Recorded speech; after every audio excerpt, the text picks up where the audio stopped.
காக்க காக்க கனகவேல் காக்க அனைவருக்கும் வணக்கம்.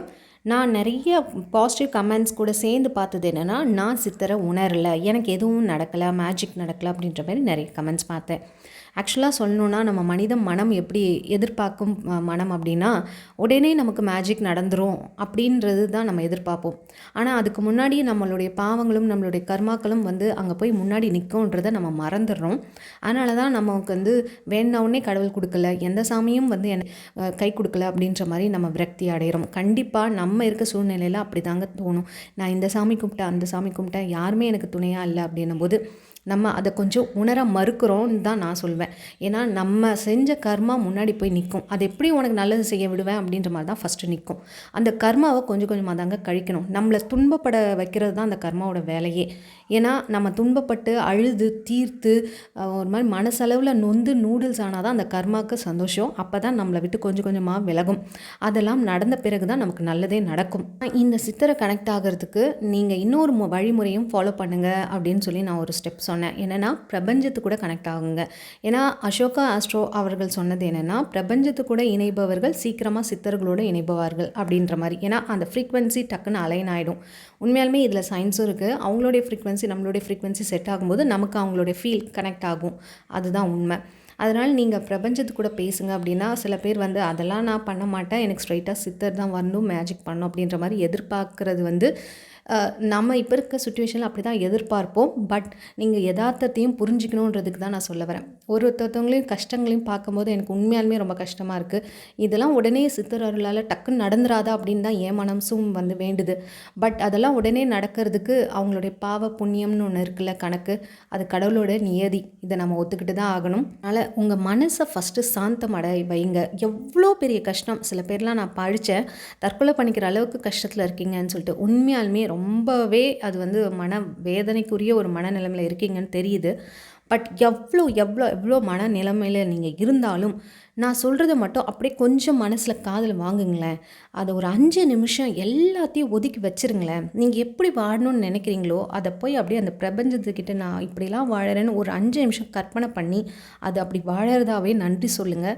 இது ஃபஸ்ட்டு ரொம்ப கஷ்டமாக இருக்கும், உங்களால் ஃபாலோ பண்ணவே முடியாது, விடவே விடாது. அதை நீங்கள் கொஞ்சம் கொஞ்சமாக கட்டாயத்தின் பேரில் அந்த மாதிரி பண்ணுங்கள். அந்த மாதிரி உங்களுக்கு கிடைக்கக்கூடிய சின்ன சின்ன விஷயங்களுக்கும் நன்றி சொல்ல பழகுங்க. சாப்பிடும்போது நன்றி சொல்லுங்கள், நீங்கள் தூங்கும்போது நன்றி சொல்லுங்கள், உங்களுக்கு எல்லாம் கிடைச்சிட்டு தான் நன்றி சொல்லுங்கள். இதெல்லாம் செய்ய செய்ய கண்டிப்பாக உங்களுக்கு அது என்னுடைய சேனலில் பார்த்திங்கன்னா என்னோடய டிஸ்கிரிப்ஷனில் என்னோடய வாட்ஸ்அப் நம்பர் இருக்கும். உங்களுக்கு என்ன மாதிரி எக்ஸ்பீரியன்ஸ் கிடைச்சதுனாலும் என்கிட்ட அதை ஷேர் பண்ணுங்கள். நம்ம இதை சேனல்லையும் ஷேர் பண்ணலாம். முடிஞ்ச அளவுக்கு கால் பண்ணுறது தவிர்த்துருங்க. உங்களுடைய அனுபவங்களை வாய்ஸ் ரெக்கார்ட் பண்ணி மட்டும் வாட்ஸ்அப்பில் அனுப்பிவிடுங்க. அந்த நிறைய ஷேர் பண்ணியிருந்தாங்க. அதில் ஒரு சகோதரர் எனக்கு ஷேர் பண்ண ஒரு விஷயம் தான் நான் இப்போ பதிவிடுறேன், கேளுங்க ஆடியோவை. அவர் ஃபஸ்ட்டு ஒரு 15 நாள் எந்த ஃபீலும் ஆகலை அப்படின்ற மாதிரி சொன்னார். அதுக்கப்புறம் நான் சொன்னதன் மூலயமா நம்பிக்கையோடு மறுபடியும் பண்ண ட்ரை பண்ணார். அவருக்கு ஏற்பட்ட அனுபவத்தை ஷேர் பண்ணியிருக்காரு. அதை நீங்களும் கேட்டிங்கன்னா உங்களுக்கும் ஒரு நம்பிக்கைக்காக இந்த வீடியோவை நான் ஷேர் பண்ணுறேன். கண்டிப்பாக உங்களுக்கு ஒரு நம்பிக்கை ஏற்படும். நீங்கள் சொன்ன மாதிரி நான் ட்ரை பண்ணேங்க. நீங்கள் சொன்ன மாதிரி ஒவ்வொரு விஷயத்தையும் கரெக்டாக ஃபாலோ பண்ணிட்டு இருக்காங்க நம்பிக்கையோட. இன்றைக்கி பார்த்தீங்கன்னா சரியாக விளக்கை பார்த்தீங்கன்னா நான் கிழக்கு திசை மேற்கு திசையை நோக்கி தான் மேற்குலேருந்து கிழக்க பார்க்குற மாதிரி வச்சுட்டேன். எனக்கு பின்னாடி நான் கிழக்க பார்த்து உட்காந்துருந்தேன். எனக்கு பின்னாடி விளக்கு இருக்குது, நான் முன்னாடி கிழக்க பார்த்து உட்காந்துருந்தேன். எனக்கு ஆப்போசிட்டில் நான் விளக்கு வைக்கலைங்க. அது மாதிரி தண்ணீரும் பேக் சைடில் தான் இருந்துச்சு விளக்கு பக்கத்தில். மந்திரம் சொல்லி கிட்டத்தட்ட 108 டைம் கரெக்டாக ஒவ்வொரு டிஜிட்டில் தான் 1 2 3 நீங்கள் சொன்ன மாதிரி என்னுடைய கடன் பிரச்சனை தீர்ந்து கொண்டே இருக்குது. கிளைக்கேசி தர் நமக்கு என்னுடைய கடன் பிரச்சனை தீர்ந்து கொண்டே இருக்குது. ஸ்ரீ கிளைக்கேசி தர் நமகன்ட்டு சொல்லிட்டு இருந்தாங்க. நல்லா இருந்துச்சுங்க. அந்த ஒரு யாரோ அதாவது ரொம்ப நாளாக பண்ணிட்டு இருந்தேன். கிட்டத்தட்ட ஒரு 15 டேஸாக பண்ணேன். ஃபஸ்ட்டு ஒரு 10 டேஸ் பண்ணேன். அப்போ எனக்கு எந்த இம்ப்ரூவ்மெண்ட்டும் கிடையாது. அப்புறம் ஒரு இடையில கேப் போட்டு ஒரு 5 டேஸ் பண்ணாங்க. கேப் போட்டு அப்பயே எந்த ஒரு இம்ப்ரூவ்மெண்ட் கிடையாது. பட் நீங்கள் சொன்னதுக்கப்புறம் ஒரு நம்பிக்கையோடு நான் பண்ணேங்க. ரொம்ப நம்பிக்கை வந்துச்சு. அவர் சொன்னப்போ கூட எனக்கு பண்ணிட்டோமே என்னத்த அப்படின்ட்டு எனக்கு அந்தளவுக்கு சாட்டிஸ்ஃபை இல்லை. பட் நீங்கள் அதை ஒவ்வொரு சேனல்காரங்களும் அதை எடுத்து பட் அனுபவத்தில் இது கிடைச்சிட்ருக்கு, இது உண்மை தான், இந்த ட்ரூ தான் அப்படின்ட்டு ஒவ்வொரு சேனலில் நீங்கள் எடுத்து ஒரு 3-4 சேனல் பற்றி சொல்லிட்டுருக்கீங்க. பட் நீங்கள் சொல்கிறது எனக்கு ரொம்ப பிடிச்சிருந்துச்சு. இன்றைக்கி பார்த்தீங்கன்னா உண்மையை சொல்லப்போனால் நான் அந்த 108 டைம் முடிச்சுட்டு முன்னாடி திரும்பி பார்க்குற அந்த தண்ணீர் நல்லா குறைஞ்சிச்சிங்க. தண்ணீர் நான் ஃபுல்லாக வச்சுருந்தேன். அதில் பார்த்தீங்கன்னா பாதைக்கு கீழே இருந்துச்சு. அந்தளவுக்கு தண்ணீர் குறைஞ்சிச்சு. அவர் தான் குடிச்சு நினைக்கிறேன். ரொம்ப சந்தோஷமாக இருந்துச்சு எனக்கு. என்னால் உணர முடிஞ்சிச்சிங்க ரைட்டாக. ரொம்ப சந்தோஷமாக இருக்குது. இன்றைக்கி நாள் எனக்கு ரொம்ப பிரைட்டாக இருக்குது. அது இல்லாமல் எனக்குள்ளே ஏதோ ஒரு சக்தி உள்ளே பூந்த மாதிரி இருக்குங்க.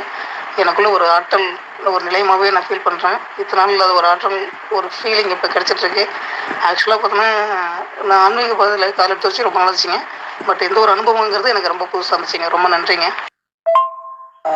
அவர் வந்து ஃபஸ்ட்டு சொன்னார் இல்லைங்களா, இது மாதிரி சொன்னால் இது மாதிரி நல்லா நடந்துச்சு, சுட்டு வாசம் வந்தது அப்படின்னு சொன்னாங்க இல்லையா.